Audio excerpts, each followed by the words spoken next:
Irongwaye ikaze kuri Toka Sport, ubuzima kabisa ni shampiyona y'u Rwanda izwiho cyane no kubwira ku mukino wa APR wa Rayon Sport ndetse na Kiyovu Sport na match ya APR zose uko bigenze. Kadoye rero kuri shampiyona y'u Rwanda Rayon Sport yemeje kwihorera APR FC irajyana nande kabisa mu itsinda. Rero niko bibaza shampiyona y'icyiciro cya mbere mu Rwanda irakomeza kuri wa gatanu mu itsinda A na B bakina umunsi wa gatanu. Amakipe mu itsinda A na B arakina umunsi ubanziriza wa nyuma ndetse haboneka amakipe asezererwa ku gikombe ndetse andi akomeze mu cyiciro rero gikurikiraho kabisa. Rero amwe arakomeza mu matsinda ajya muri relegation ajya kurwana no kumanuka. Rero AS Manga rero irakina na APR FC Huye ku isaha ya saa 9 z'amanywa. Ni umukino Manga isaba gutsinda kugira ngo igumane amahirwe yo gukomeza mu cyiciro gikurikiyeho. Mu gihe yanganya cyangwa igatsindwa yahita isanga Mukura na Etincelles zamaze kwerekeza rero mu irushanwa ry'umusaraba, aho amakipe asabwa rero arwana no kutamanuka. Rero bati muri ya makipe 8 y'inyuma zajya kurwana muri relegation yakerekeza kabisa. APR FC amaze kubona itike. APR FC yamaze gutsinda imikino yayo yose ndetse ishaka gusoza imikino y'amatsinda nta mukino n'umwe itakaje. Ikipe yakirira imikino ihuye iraba igarura mu kibuga Tuyisenge Jacques wari umaze igihe adakina. Undi mukino uraza guhuza ikipe ya Bugesera iri bube yakiriye Gorilla isabwa kunganya gusa kugira ngo ijyane na APR FC mu cyiciro gikurikiyeho. Rero ari ya kabiri igikurikiraho. Bugesera ntirabasha kubona inota na rimwe, ikaba isabwa gutsinda imikino yose 3 isigaje kandi igatsinda ibitego byinshi, ariko nabyo bigasaba ko Gorilla FC nta nota na rimwe yakongera kubona mu mikino 2 isigaje. Ubwo n'ubwo mu mikino isigaje ntagiye no mu itsinda.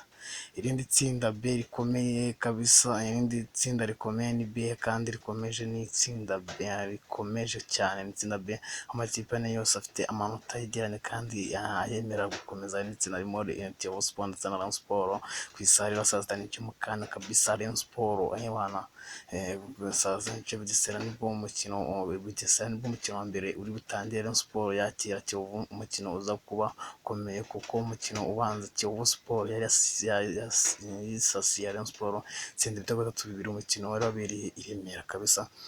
Ako Rwanda zitazivuze kuva muri umukino byose kabisa live. Kiyovu Sport rero yatsinze umukino ubanza. Rayon Sport ifite amanota 7 irusha inota rimwe ikipe ya Kiyovu Sport. Zigomba guhangana rero ubwazo. Rayon Sport n'itsinda umukino irahita ikomeza mu kindi cyiciro. Kiyovu Sport isigare itegereje undi mukino urabera iburengerazuba bw'u Rwanda, aho Rutsiro ifite amanota 5 iri bwakire Gasogi United iri ku mwanya wa nyuma n'amanota 4 ihana kwa KNC. Umukino ubanza amakipe yombi yaguye miswi. Umukino uratangira ku isaha ya saa 9 zuzuye. Uko iri tsinda rero rihagaze, Rayon Sport ni ya mbere n'amanota 7, Kiyovu Sport ni ya kabiri n'amanota 6, Rutsiro ni ya gatatu n'amanota 5, Gasogi United ni ya nyuma n'amanota 4. Ariko no kuvuga ati iri tsinda riracyashoboka cyane kuko Rutsiro itsinze yahita igira 8, Kiyovu yatsinze igahita igira 9, Rayon Sport yatsinze byose biracyashoboka. Amakuru avuga muri Kiyovu rero itsinda yaragejeje yirukanye Munezero Fiston umwiroro wa Kiyovu mbere yo guhura na Rayon Sport kabisa. Imyugariro Munezero Fiston rero yirukanwe mu mwiriro wa Kiyovu Sport nyuma yo kwandikira umutoza mukuru w'ikipe Ndayiragije Etienne amusaba umwanya wo gukina, amumenyesha ko impamvu atakinaga ari urwanga afitwe n'abatoza bungirije. Rero uruntu rumaze rero muri Kiyovu kabisa cyane.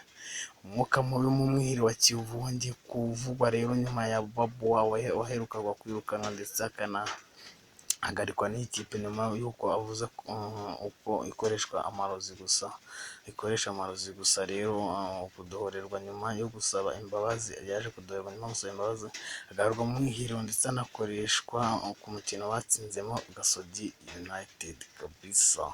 Kiyovu rero na Sport match mu kanya turahugura uko zihita zirangiye. Nkwibutsa gukora subscribe, share, like na comment ugasangiza abandi zino video kugira ngo ahe makuru nabo bajye bayabona neza cyane. Ndagushimiye cyane. Naho mu kanya ku nyuma ya match ya Kiyovu Sport.